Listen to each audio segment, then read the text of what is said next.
asking the questions mainstream journalists will never ask. This is your Richie Allen Show on richieallen.co.uk, Fab Radio 2 in Manchester, and triggerwarning.tv. My first guest needs no introduction to you. Terrific journalist, spent many years at the BBC, of course, an authority on Bilderberg. Check out bilderberg.org, but many more things besides as well. His work on the 7/7 bombings back in 2005 alerted me to his presence. He presents the politics show on BCFM, which is a magnificent show on Fridays. We'll tell you more about that if you haven't heard of it a bit later on. Lots of things we want to get into with Tony, so let's not waste too much more time. Tony Gosling, welcome back. Oh, thanks, Richie. And what we try and do in Bristol every Friday is to do the city justice. I always felt this as a journalist, is that you should be doing the people that you listen to and the people that you represent, because we do as journalists have to, we're the eyes and ears of, sometimes thousands, possibly even millions of people when you're on one of these massive networks like the BBC or RT. And for my feeling is so much of modern journalism doesn't do justice to the people that it's supposed to represent. And so that's what we try and do every Friday. It's brilliant. It's a great programme, Tony. I wouldn't say it if I didn't mean it. And you're absolutely right. It challenges local and national authorities and asking questions on behalf of people that are not being asked, sadly, anymore in the media. Tony, before you... Yeah, well, we've been blacklisted by our mayor in Bristol. I mean, he's just blocked me on Twitter, for etc. He just simply will not talk. I mean, even when we had an independent mayor, George Ferguson, who's the former president of the Royal Institute for British Architects, became mayor a few years ago in Bristol. And he was quite prepared to come and face the music and answer for the £350 million of our money he was spending every year. Our present mayor, who's Labour, he's Marvin Rees is his name. He's actually he just will not come on. He simply will not. And actually, it's quite difficult to get. Quite a lot of his cabinet won't either. So we're in a situation where the politicians are actually lulled into this false sense of security by the mass media. They'll go and chat with the BBC, etc., but they won't ask and they won't face any of the difficult questions. So as the mass media has got worse over the last 30 years or so, and we can all see the way that's happened, what with the appalling coverage of the terrorist attacks in Britain and 9/11 and things like that. So the what I would say treacherous politicians have taken advantage of that. They see it as a safe place to go where they won't get asked any difficult questions. Yeah, it's an outrage that an important local station like BCFM, that they wouldn't talk to you. I want to ask you this. There's a couple of big things we're going to get into. We are going to talk about the future of the internet and European Union legislation. We'll talk about that in a minute. You've done some fascinating research into what happened in this city on May 22nd last year. I'm really keen to hear about that. But before that, I can't not ask you, what do you make of the UK government's decision to buy the Skripal's house and all of their possessions, and also to buy a home owned by Detective Sergeant Nick Bailey and all of his possessions as well? Tony, I've covered crimes, on the crime beat for many years when I started out back home and here. I never heard of anything like that. What's going on? Well, first of all, totally unprecedented. Yeah. First I've heard of it, Richie, and this is an attempt to purchase the evidence, isn't it? I mean, this is what this is really about. The evidence, if it was allowed to float around and go, for example, to the people who really should be in charge of it, that is to say friends, relatives, that kind of thing, then there'll be all sorts of potential problems in the truth getting out about things like whereabouts this actual nerve agent was. I think, this is unbelievable, really, that something like that should happen. And it does show that there's a hidden... I mean, partly, I think the problem here is that we've got no real scrutiny of any of our military intelligence, that is MI5, MI6, GCHQ and the rest. There's nothing. There's supposed to be something called the Intelligence and Security Committee, but when this recent government was formed last year, it didn't even start meeting for months and months. So these guys know at MI5 and MI6 that they can just carry on regardless. They don't have to have anybody asking any questions. And when there's a terror attack, if they're implicated, as they were in Manchester and other places, there won't be any questions for months and months about what they're, for example, an individual's intelligence officer's role. Maybe someone who was the person who was in charge of taking the information warning that Salman Abedi was a potential terrorist on the anti-terror hotline, and then doing apparently nothing whatsoever about it.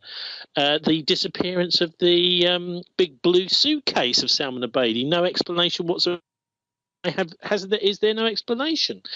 So these people know that there won't be any scrutiny, rather like the arrogant politicians we've got of nowadays just don't get asked any questions by the British press, the media, or by the politicians. They certainly do not. Now, you've got some fascinating information about what happened here on May 22nd last year, which, I don't do melodrama, and I've been very critical of the coverage of these things and how all of these remembrance minutes silence and people gathering and how that's milked by the establishment and by the media. But however, I know it's upset people here, not just the people involved in it, but it shakes people up. These things shake people up. I think they're designed to shake people up, whoever's responsible for them. You've been in touch with a very interesting woman who was there on the night, Tony. That's right. And these sorts of inquiries that we have nowadays, I was just listening to the news, the 6 o'clock news tonight on Radio 4 on the way to come and chat with you, Richie. And one of the first things they said is, well, the Grenfell inquiry is not a court of law. Well, I would say, why not? Why haven't we got a court of law? In fact, a public inquiry, it should be a court of law where the witnesses, etc., are compelled to come, possibly arrested and then brought to the court if they haven't come. And when a verdict is set down after that, whether it's a sort of inquest type verdict like unlawful killing, accidental death, whatever, that is the beginning of a process of people going to jail, quite possibly. But it doesn't seem like that's what they like to do with inquiries nowadays. And, of course, the same sort of thing happened with the Manchester attack, with the inquiry into that. I just think one of the things I looked at, first of all, what I wanted to say was that I was in touch directly with Dawn Waddy, who did an interview the day after the attack with Sky News, where she talked about seeing a suspicious woman who was playing with her bag next to her. She reported them twice to the private security, I think they're called ShowSec, private security at the Manchester Arena, before the bomb went off. And then this woman also was looking at the place where the bomb went off. She was clearly not interested in the concert. She talks about her being foreign. She had some sort of accent when she spoke to her. I'm not sure if she even managed to speak English. We're not sure about that, although she's told Greater Manchester Police. But she also told me that she was extremely nervous about the whole process because the police had been to see her but had told her absolutely nothing whatsoever. Now, I don't know if there is such a thing as victim support in Manchester, but they should have gone back to Dawn and said, thank you very much for that useful information, or at least something. But she's had absolutely not a single word of them since. And she's getting very nervous, as is her daughter, who also appeared on that Sky TV clip, Richie. So what she's saying is potentially explosive. She's giving the testimony witness statement that there's possibly somebody else involved, not just this guy Salman Abedi, if he was too. And I personally think it looks more and more like he was some kind of patsy, that she could be an absolutely key witness. So rather than helping her and protecting her, it sounds to me like the Greater Manchester Police are piling pressure on her by their silence and by their lack of victim support, and simply not investigating the lines of inquiry that she has thrown up. Yeah, because I looked at the clip today after you mentioned that you were going to bring it up, and this is I've tweeted a link to it there now. She's very much is Dawn Waddy, very much in control of herself and what she's saying, and is very definite and is very credible in terms of the report that she makes about this woman that she talked about. To not be contacted later on by the police to say we fought, not to repeat what you said, Tony, but to say, well, look, we did look into this or we did look into that and we found this or we didn't find that, is worrying. And I suppose I'm not surprised, Tony, that she feels very uneasy about that. The other thing is, of course, this kind of eyewitness report echoes things like the Las Vegas machine gun killings, compare it with that. We also had a very similar sort of report, which was given to live TV at the scene, which didn't fit with the official narrative at all at Las Vegas. We had a woman saying that there was someone going around in the crowd saying that there was going to be some kind of massacre. No one really took them seriously. So that whoever it was playing with people's hair and touching them. People felt they had to move away from them. And this kind of arrogance, it seems to me, I mean, maybe these eyewitnesses are talking total rubbish, but I think if you go and have a look at Dawn's clip, she looks to me very much like someone who is imparting some crucial information that the police are not then afterwards taking any notice of, because it doesn't fit with the official MI5 version of events. You know, we always get these narratives. This is what happened. The other thing about, I'd like to just run through some of the things at Manchester, which particularly bother me. First of all, the helpline, which was totally ineffective. Vodafone are contracted by the Home Office. God knows why it's Vodafone. But, they're, an appalling company anyway, in many ways. But they are supposedly were there to set up a helpline as soon as the attack had happened, as soon as they was asked to. But they said, oh, very sorry. And for many hours, they just failed to do it. They couldn't do it. So there was no helpline. And when people were phoning to get information about loved ones that might have been killed, there was nothing. There's basically just a ringing out and dial tone number unobtainable. And so Vodafone completely failed. This is similar, actually, to what happened in the 7/7 London bombings, when the relatives, for nearly a week after those bombings, were just not given any information by the police whatsoever. It was basically just a wall of silence.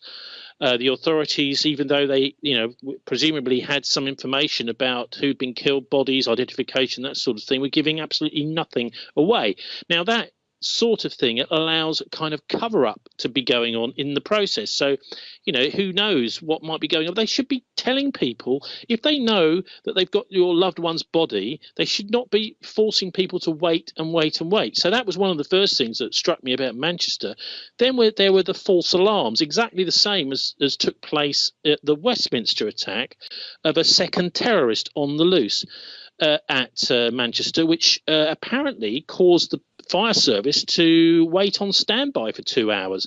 Now, those firemen could have been in there, first of all, as witnesses to potential attackers who were running away, and also, more importantly, as first aiders to help people with oxygen and to help people stay alive. But no, they were told to go away. They weren't allowed to go anywhere near the scene. Extraordinary. The Northern Rail workers also, who, because the bomb took place that blew up on the entrance, the railway entrance, Victoria Station, to the arena, they were also told by the police to go away. Now, they were told by the police to go away whilst they were actually aiding people to stay alive.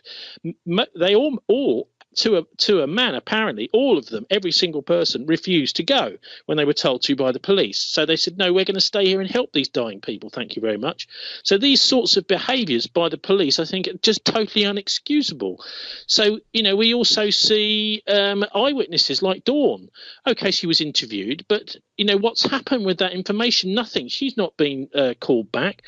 She's not been many people in these terror attacks are not even interviewed. You find journalists go, like you and I might go along afterwards, Richie, and find people say, well, no police have spoken to me. There doesn't seem to be the sort of level of proper investigation taking place. And you know what? This strikes me as something much more scripted.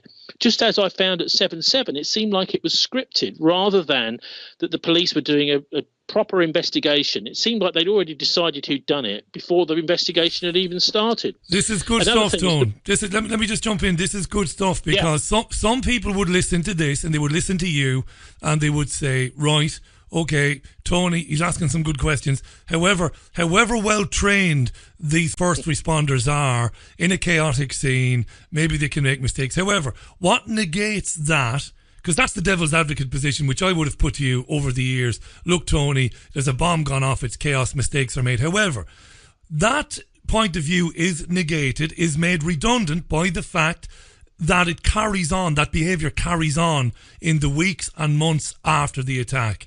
Like you said there, why hasn't anybody assured Dawn Waddy that we have found this woman whom you speak of? We have spoken to her and we've eliminated her from our inquiries. Why hasn't anybody followed that up? What she said to me was that she gave them the seat number, for example, so they could presumably have traced her. But no, they haven't apparently done anything, and they haven't certainly been back to her a year after that. As a key eyewitness, they should have done. But look, what about this whole business of private security?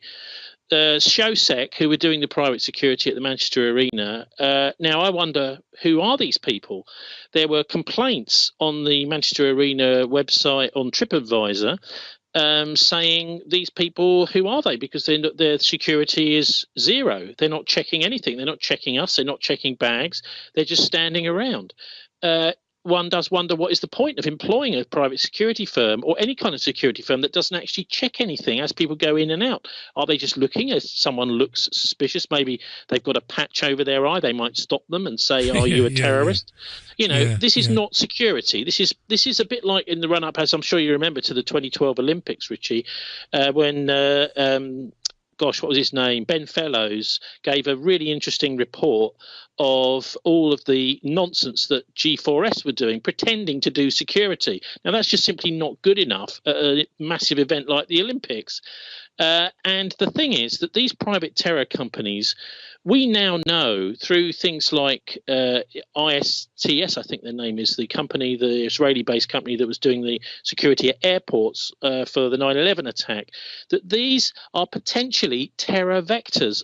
ICTS, incidentally, let the shoe bomber on the plane with no passport.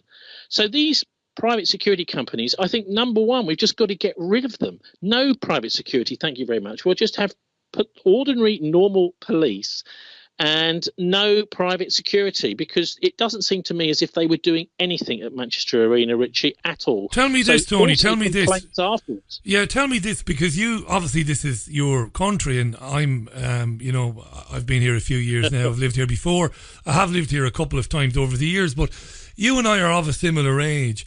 What were concerts like, Tony, 25, 30 years ago? Would they have been policed by the police, or would there have been event security hired in? Because I'm very interested in that. When did venues start hiring them in? I mean, when I was a teenager and going to concerts at the Hammersmith Odeon, yes, there would be a few police around and a few private security. They probably wouldn't have actually been physically searching people, but they would have been there to get rid of anybody that was causing a disruption. And if Dawn goes up to one of these security people today and says to them, look, this person is acting suspiciously, will you please make sure that they're not up to anything? And she says it twice, and her daughter is involved in this too.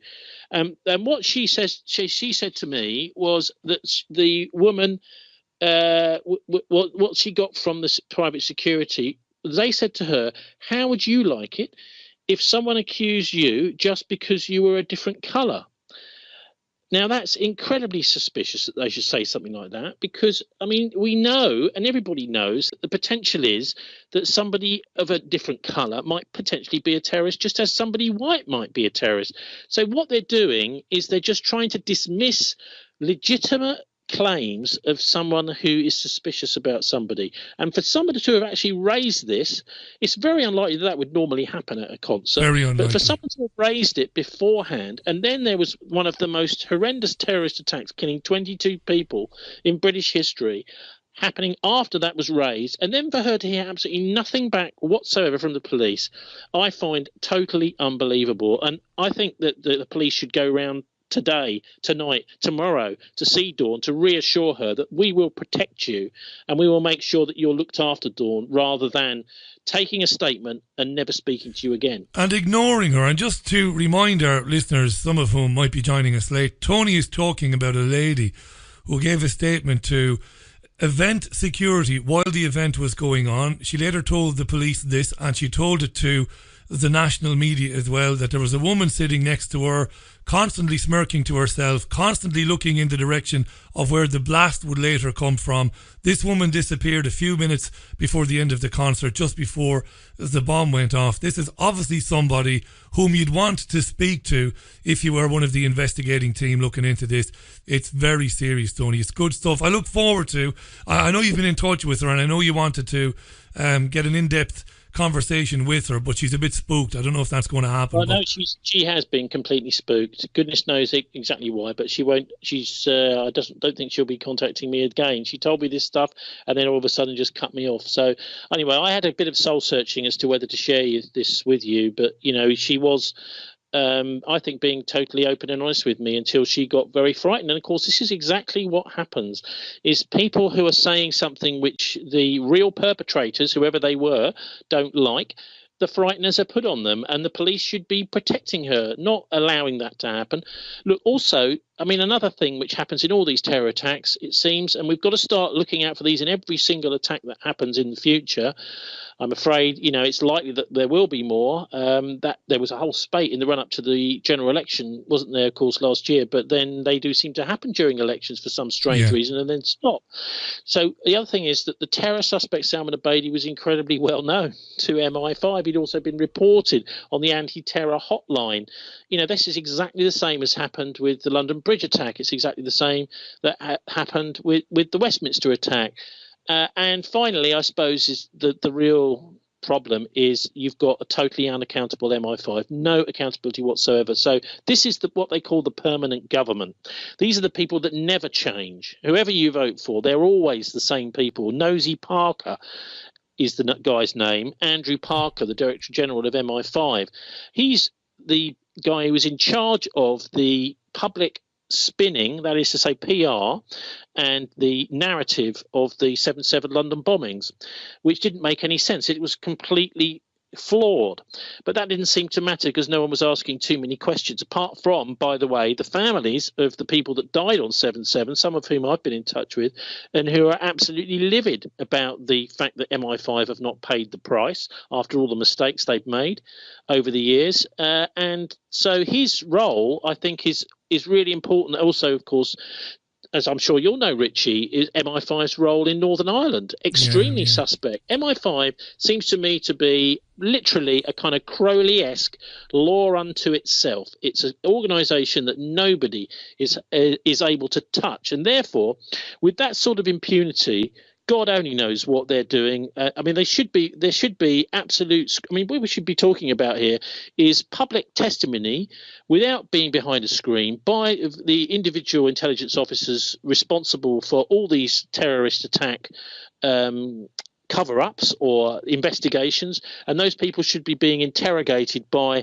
MPs who are kind of, at least some of whom anyway, who have got some kind of questioning mind, but they don't get anything like that whatsoever. No, well, you've got a situation where a kind of a series of catastrophic errors for a number of very high-profile terrorist attacks that haven't been filed and should have been filed, and then you have MI5 coming out on a regular basis addressing the BBC and Sky News and saying, oh, by the way, we filed 5 or 6 major terrorist plots this year, but of course, because of operational reasons, we can't tell you who and why and how. You've just got to believe us. By the way, folks, Tony Gosling is our... Okay, let me just do a quick recap on who's with us. If you're just joining the programme, Tony Gosling, terrific producer and presenter, journalist. Check out thisweek.org.uk, Fridays, the politics show at BCFM, getting through a lot of things in this segment. We've got Tony to the top of the hour. Tony, on MI5 saying, oh, by the way, you should be on your knees thanking us because we saved you this year from 5 terrorist attacks. Just before we talk about the European Union and the internet, go ahead. On the MI5, we just stopped a... Okay, so there are a few that come to court, but you see, hang on a minute, they should all be coming to court. If these people are really plotting terrorist attacks, and what we've got here is a very, very similar parallel structure with what's happened with the FBI in the United States. It's effectively what they're doing. Is they're setting people up, they're fitting people up. They go along and they're recruiting people. I mean, they've actually seemed to have some sort of army of online recruiters. And that's the way that, for example, some children, literally school children from Bethnal Green, were lured to and given money to go on a plane over to Turkey and then put on a bus down into Syria, and then they became members of ISIS. There were actually 3 or 4 of these girls were lured to do this by people on Facebook. And when they actually got down there, the guy they met was from Canadian intelligence. this is a NATO intelligence operation to take school children from Bethnal Green in East London and ferry them down to ISIS. There's really very little scrutiny of this. But this is actually what's happened. I mean, I did a whole sort of investigation into that, which was published on, I can't remember actually. Was it somewhere? Someone published it anyway. If you look it up, and the thing is that people do not realise just to the extent to which the intelligence services are involved in this terror.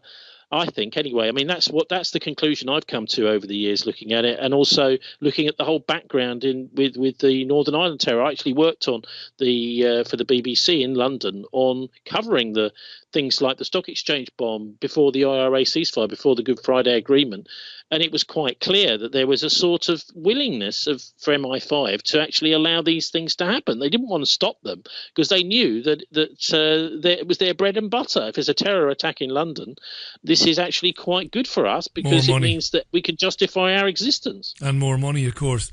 Absolutely. Now, we've got about 10 minutes left, just under 10 minutes. I want to talk about Article 13. I've gotten into this at great length with the co-founder of LiveLeak.com, Hayden Hewitt, whom this is a specialist subject for him. We're looking at the internet changing forever, but of course it's far deeper than that. We're looking at the death of journalism, maybe, if this goes ahead.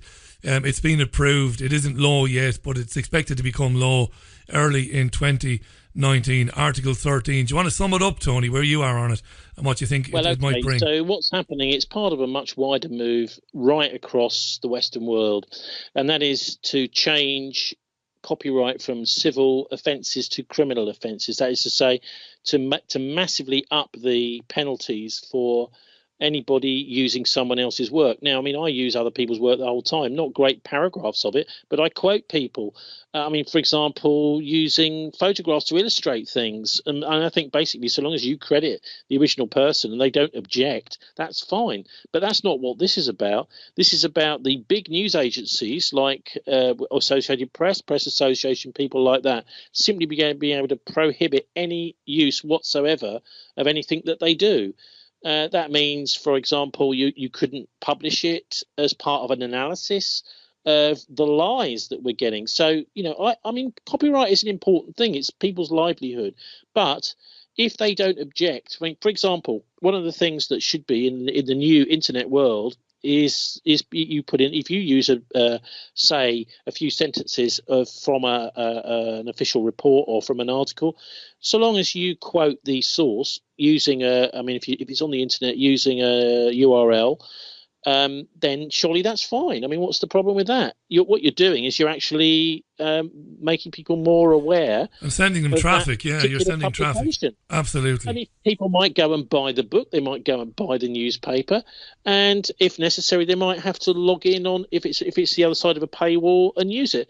This is not a problem for people, but what it does do is it's really, I think, targeting people like you and I, Richie. Who what we do is we look at existing. What we're doing is we're doing a kind of jigsaw puzzle, really, looking at existing stories and saying, well, hang on, if you put that story together with that story, you get something pretty horrific or something much more interesting. And that's what they're trying to stop, I think, and also to try and bring the police in, where it used to be totally up to say, for example, the BBC or newspaper editors to say, well, actually, I think that's a misuse of our work. We're going to take them to the civil courts. And then, of course, the first stage in the civil court is you might wish to just take it off the internet if you agree, if you think it's fair that they're criticising you. But, it's really ramping up the opportunities to destroy publications, to destroy journalists, and destroy criticism of the rich and powerful, very much like this GDPR, so-called data protection law, does, because that doesn't have any kind of... And I was talking to some of the top lawyers in London about this at the Journalists Union conference a few weeks ago here in the UK. I think it was up in Southport. And they said, well, there's nothing in this new law, the GDPR I'm talking about, which is already law now, which gives any kind of excuse for journalists to be criticising rich people and powerful people. So if somebody's in a position of public trust and they are doing something wrong and you write about it, they can sue you. They can sue you for damages to their feelings. Now, this is basically what we're looking at here. Look, let me just take a step back from all this. What we're looking at here is possibly the end of the golden age of the internet. So the internet has been there as the mainstream press since the 1980s, really, in the early 90s, has completely shut down. It's become unbalanced, it's become unhinged, it's become propagandistic, it's been taken over by big vested interests. And, for example, weapons of mass destruction. It's become a peddler of fake news. As that's happened, the internet has been a kind of safety valve, a stopgap where people can go, like me, for example. One of the first things I did when I finished at the BBC, or when I was, told you'd go away, I had quite a lot of stuff I was looking at the time, and I just thought, well, the internet's great because I can use that as my filing cabinet. I can stick all my interesting little bits and pieces on the internet, and other people might find them useful and interesting. But what they're saying effectively now is they're going to start to restrict that. So I think in the golden age of television was the 1960s and the 1970s. The golden age of the internet may be soon over, Richie. Yeah, the implications are terrible for independent content creators. We always understood that, you summed it up perfectly. When you used material that was created by a third party, you used it by way of criticism or by way of illustrating a point, and you always credited them. And where you could, you sought permission or you dropped them a nod that you were doing it. In London, for example, when I was there in 2013 doing the TV thing, we had a very good relationship with RT and Press TV, who basically said, look, use this stuff, just make sure that we get credited for it across the board. Use what you need. If you want to take little sections of interviews, there wasn't an issue there, and I thought fair play to them. But this has terrifying implications for what we do, because if this goes to where they wanted to go, this particular program couldn't be presented in the style that I presented. I couldn't do it. I just couldn't do it.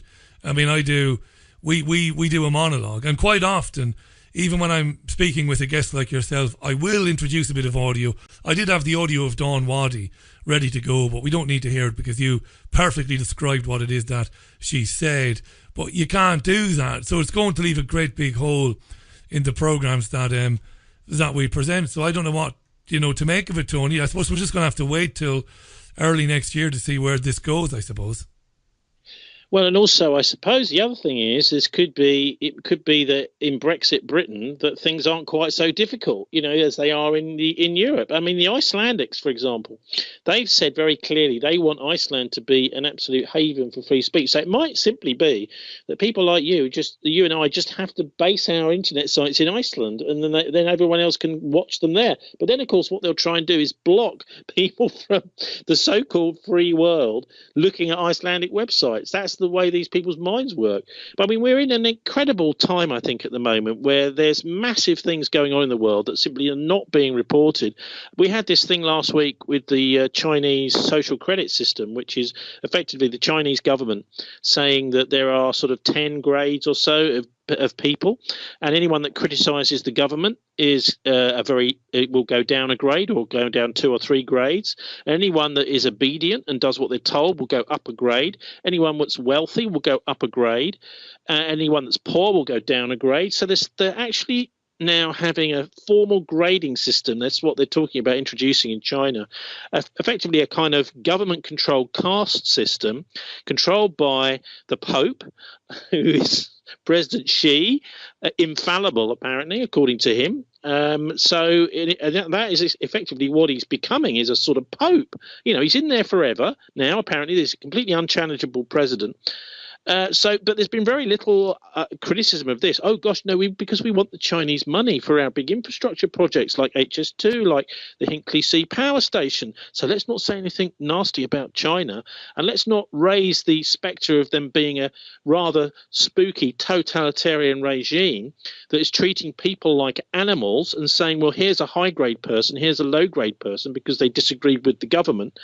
And also Turkey. Another massive shift is in Turkey, where we've seen the United States last week refused to sell them these F-35 fighters, or these new aircraft from the US, which effectively means they don't trust the Turks, because they think the Turks might let the Russians have a good look at one of their fighters and find out exactly how they were. Yeah. And that means that Turkey is really no longer a member of NATO, and yet there's been no reporting of this whatsoever. I mean, obviously, we've had the election over the weekend of Erdogan re-elected, and there are all sorts of questions about human rights over there, with the chairman of Amnesty International still in jail, with a lot of journalists thrown out of their jobs, a lot of newspapers which were anti-government closed down. But at the end of the day, you've got to hand it to Erdogan that even with all this clampdown, he is still managed apparently to win the vote, but he realizes he's in a region where World War III could be about to kick off, and he can't be shilly-shallying. He needs to make sure he's in control of the country, and it's still an independent country that can choose which way it goes, rather than be controlled by one of the big superpowers. Tony, brilliant to have you back on the show. Folks, check out The Politics Show on BCFM on Fridays. Go to thisweek.org.uk to find out more about it. Bilderberg.org as well, Tony's website, which is a treasure trove of information about the history of the Bilderberg Group. Great to have you back on, mate. Great insights into the bombing last year, and great that you were in touch with Dawn Waddy, which a lot of people, a lady whom a lot of people may have forgotten about. Very important to keep that fresh in people's minds as well. Always a pleasure to have you on. I look forward to you coming back again real soon. Cheers, Tony. Yeah. Don't rage at the mainstream press. Give Richie and I a listen. And I mean, you can easily get these podcasts and just take them listen in the car. Absolutely. And rather than throwing things at the television, give us a listen, folks. Legend, Tony. Thanks a lot for that. The brilliant Tony Gosling, live on the line to us there from Bristol. Thisweek.org.uk, The Politics Show, Fridays on BC FM. There isn't another show like it. Check it out, top man.